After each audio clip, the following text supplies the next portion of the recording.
பொரியல் செய்ய போகிறோம். ஃபஸ்ட்டு ஆயில் ஊற்றிக்கோங்க.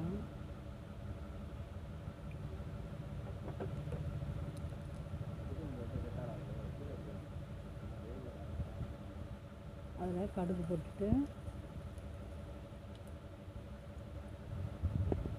வெண்டைக்காவும் ஒரு 2 வெங்காயம் மட்டும் போட்டுக்கோங்க கூட.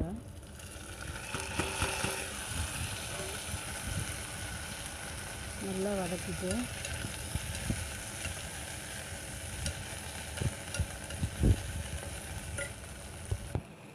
ஒரு 2 வதக்கினா போதும். நல்லா டீப் ஃப்ரை பண்ணணும்னு அவசியம் இல்லை. அதுக்கப்புறம் கொஞ்சமாக மஞ்சள் பொடி போட்டுக்கோங்க. அதிலே கொஞ்சமாக தேவையான அளவுக்கு உப்பு போட்டுக்கோங்க. இப்படியே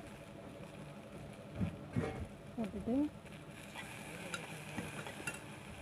நம்மளுக்கு தேவையான சாம்பார் பொடி இருக்கு இல்லையா, வீட்டில் ஒரு 2 ஸ்பூன் சாம்பார் பொடி போட்டுக்கோங்க.